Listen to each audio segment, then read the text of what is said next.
Welcome to the PAI Morning Briefing. I'm your host from Pantheon AI, and today is March 3rd, 2025. I hope you're ready for a deep dive into today's markets and the stories driving investor sentiment around the globe. Let's get right into it.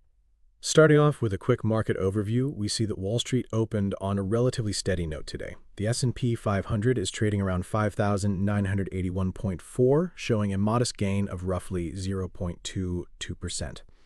Over in the Dow, the index stands at about 43,961.1, with a slight increase of close to 0.14%, while the Nasdaq is holding steady near 18,972.8, inching up by approximately 0.26%.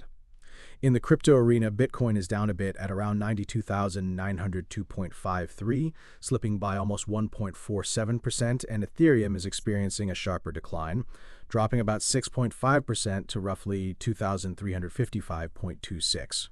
It's clear that while traditional markets are enjoying a modest morning rally, some volatility in the crypto sector is reminding investors that not every digital asset shares the same story. Now let's take a few minutes for a deeper look into major market trends that are catching our eye this morning. With Wall Street having built off Friday's rally, there's an optimistic air about the conventional markets.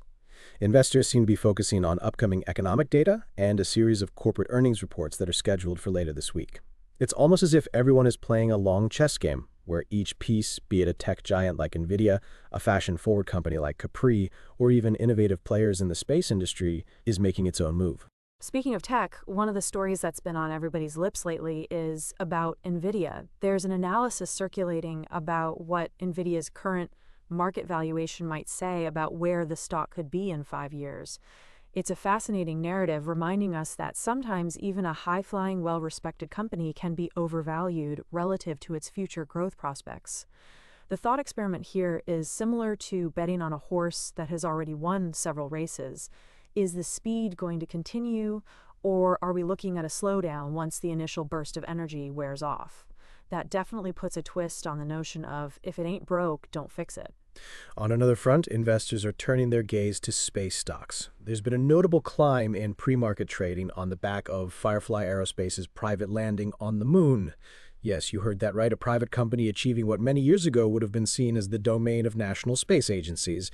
This is not just a win for entrepreneurial spirit, but it's also a clear indicator that investors are positioning themselves for a new era in which outer space could very well become the next frontier for capital allocation and innovation. And then we have the buzz around artificial intelligence stocks. Nicole Kornitzer, the mind behind the Buffalo International Fund, has been vocal about 3 AI companies that she believes are poised to revolutionize the corporate world, despite the recent focus on Nvidia's hardware build-out. The narrative here is not only about riding the AI wave, but also about understanding how these companies might empower other businesses to operate more effectively and efficiently. It's a subtle reminder that while some sectors can grab the headlines all day long, there's a whole other realm of innovation quietly reshaping the way business is done. Of course, not all headlines carry the promise of technological marvel or astronomical breakthroughs. There's also a note of caution emanating from the broader economic landscape. One headline pointed out that stock investors might better hope that American consumers continue propping up the economy. It's a playful reminder, though delivered with seriousness, that while the wealthy may be spending freely, many everyday consumers are starting to pull back. This widening gap could indeed make the markets look fragile if consumer confidence and spending take an unexpected downturn. This brings us to an interesting international perspective. We've seen comments from Sheinbaum, who in recent remarks indicated that her administration is prepared with plans B, C, and D regarding a pending tariff announcement. Her stance, "We are going to wait and see what happens regarding a tariff announcement," suggests that even major economic players prefer caution over rushed decisions. It begs the question, how will geopolitical tensions and trade policies further add to market uncertainties? It's the sort of situation where one might chuckle and ask, is anyone else waiting for the economic equivalent of a plot twist? In the realm of corporate restructuring, Capri is reportedly considering a sale of the struggling Versace division to Prada. The potential deal could mark the return of Versace to Italian ownership after its acquisition by Michael Kors back in 2018. It's a story that's stirring conversations among fashion aficionados and investors alike. When corporations in the luxury sector begin to reshuffle the deck, it's not just about brand legacy. It's about the underlying shifts in consumer sentiment and market strategy. One might even joke that in the world of high fashion, sometimes it's not only about who wears it, but who owns it. Shifting our lens to the financial sector, Hope Bancorp has recently announced regulatory approvals for its merger with Territorial Bancorp. Mergers and acquisitions in banking are always subject to intense scrutiny because of the delicate balance between expansion and maintaining steady service for everyday customers. The news has led to a fall in shares, a development that puts into perspective how critical regulatory signals are when investors decide which way to lean in a merger landscape. In a similar vein, we have a noteworthy update from First Busey Corporation. The company has successfully completed its acquisition by merger of CrossFirst Bank shares and CrossFirst Bank. For those who follow the consolidation trends in finance, this is more than just a headline. It's the unfolding of a strategy that aims to streamline operations and fortify market presence in a competitive era. The acquisition points to a more resilient approach, where traditional banking entities are uniting their forces during these unpredictable times. And finally, a word of caution from the airline industry. An analyst has raised concerns that economic worries may soon hit the airline sector hard. Fuel prices, global demand fluctuations, and overall economic strength, all these factors are intertwined in a delicate balance that can send shockwaves through an industry already grappling with recovery and sustainability challenges. It brings to mind one of those old jokes: why did the airplane get grounded? Because its economic lift just wasn't enough. While humor aside, the message here is firm. One wrong move in the broader economy can have cascading impacts on even the most robust sectors. Now let's take a deeper dive into each of the sectors that are in the spotlight today, starting with technology. The tech arena seems to be living two parallel stories. On one hand, we have Nvidia, which is under intense scrutiny regarding its valuation and what that might mean for its future. Analysts, including some well-respected voices in the market, have been debating whether the current high valuation portends continued growth or sets the stage for potential disappointment in the near future. Imagine ordering a gourmet meal, but ending up with a side dish that doesn't quite match the main course, a bit like expecting fireworks and receiving sparklers. The lesson here is for investors to look not just at headline valuations, but at the multiple layers of growth potential and market dynamics. In the same tech sector is the continued boom in artificial intelligence. The AI stocks, especially those mentioned by Nicole Kornitzer, are attracting attention. These companies are betting on enhancing operational efficiency for corporate clients, which, in theory, should translate into steady, even if unspectacular growth over the next several years.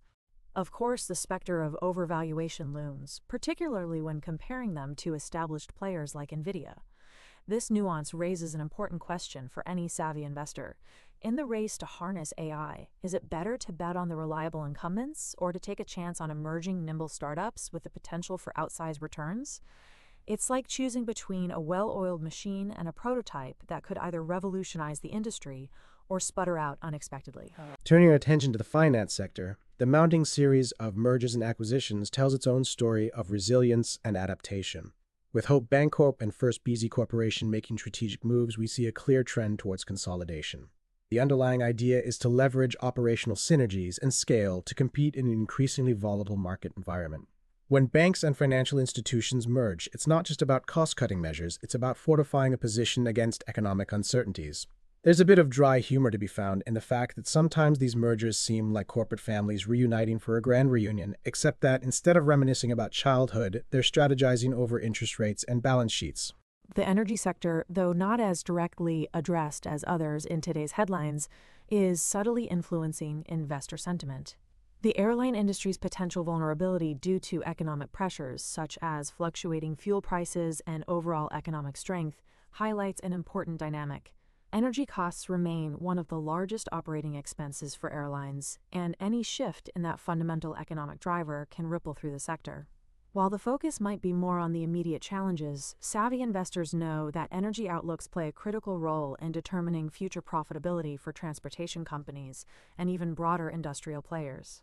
The consumer and retail sectors are, unsurprisingly, intertwined with both the fashion headlines and the debates about economic health. The potential reacquisition of Versace by an Italian conglomerate like Prada, as well as the cautious optimism expressed by political figures like Scheinbaum regarding tariff announcements, underscore the interconnectedness of global commerce. These moves remind us that in today's globalized economy, Trends in consumer behavior, from high street fashion to everyday purchases, are not isolated events. They're part of a larger, ever-evolving narrative shaped by policies, economic realities, and consumer sentiment. And yes, sometimes the interplay between politics and pop culture can be as unpredictable as the weather, making it a perpetual conversation starter at dinner parties and boardrooms alike. This morning's global market implications also deserve a moment of focus. The U.S. markets, as we've discussed, are showing pockets of strength even as isolated areas experience turbulence. However, given how intertwined global economies have become, any significant policy changes on the international stage or unexpected economic reports from key regions could quickly amplify local market movements. For example, developments such as tariff announcements not only affect domestic companies, but send ripples across international trade networks. Investors are wise to keep an eye on these trends, recognizing that today's fluctuations can sometimes be the canary in the coal mine of tomorrow's economic reality. In terms of expert insights and predictions, many seasoned analysts are weighing in on a few critical questions. Will consumer spending rebound strongly in the coming months, or is a gradual cooling off expected? Can tech companies like Nvidia justify their lofty valuations with continued innovative growth, or could we see a correction that rebalances the market? And from a global perspective, how will trade policies and international collaborations shape the competitive landscape for investors? These are not just theoretical questions, they're real-world challenges that require careful thought, data-driven analysis, and perhaps a dose of intuition honed by years of watching market cycles evolve. One of the delightful aspects of our discussion this morning is the blend of high-stakes financial strategy with everyday human humor. It's not every day that we find ourselves analyzing the financial underpinnings of space travel or juxtaposing the serious world of banking with the glamorous drama of the fashion world. It really drives home the point that investing is as much an art as it is a science, a blend of hard data and the human instinct to seize opportunities as they arise. And in that spirit, I invite you to think about this. How do you balance your portfolio between the safe havens and the more speculative opportunities that might one day reshape our understanding of value? It's a thought-provoking question that can lead to many interesting conversations over your morning coffee. Before we wrap up, let's recap the key takeaways from today's briefing. The U.S. equity indices are showing modest gains, but not without their nuances. While Wall Street builds on past momentum and eyes an optimistic open, the crypto market is experiencing a mixed performance with Bitcoin slightly down and Ethereum facing a sharper drop, signaling that caution remains essential across asset classes. The technology sector is at an inflection point as Nvidia's valuation invites debate about future growth potentials, and AI stocks are emerging as a crucial alternative narrative. Meanwhile, the finance sector is witnessing strategic consolidation with mergers and acquisitions, and the airline industry's economic sensitivity reminds us that nothing operates in isolation. Global implications from trade policies to consumer behavior continue to shape the investment landscape, reinforcing the age-old lesson that diversification and vigilance are key. As we look ahead, I encourage you to consider these questions. What fundamental factors do you believe will drive growth in the coming months? Technological innovation, consumer confidence, or perhaps geopolitical adjustments? How might emerging trends in AI and space technology redefine the power dynamics in your portfolio? And most importantly, how will you adapt your investment strategy in an environment where even the most stable sectors can be disrupted by a single, unforeseen twist? These are questions that every investor should ponder, as they not only influence portfolio performance, but also help in navigating the complexities of today's market terrain. I want to give a special shout out to Pantheon AI, your trusted information co-pilot, for providing the insights and data that make conversations like these possible. With technology advancing at a breakneck pace and markets evolving ever more dynamically, having a reliable source of analytical insight is more important than ever. I hope that our discussion today has not only informed you, but also sparked new perspectives on how to view the current market landscape. Looking forward, be sure to tune in again tomorrow for another episode of the PAI Morning Briefing, where we will continue to unravel the intricacies of the markets and share exclusive insights with you. Remember, you're always welcome to send in your questions to our AI co-pilot. We're here to help you navigate the ever-changing world of investments. And always keep in mind, learning should MT feel like a full-time job. Thank you for spending the morning with me. I hope you found our conversation insightful, engaging, and perhaps even a bit thought-provoking. Until next time, stay curious, stay strategic, and keep asking the questions that drive your investment decisions. Have a terrific day ahead, and see you tomorrow on the PAI Morning Briefing.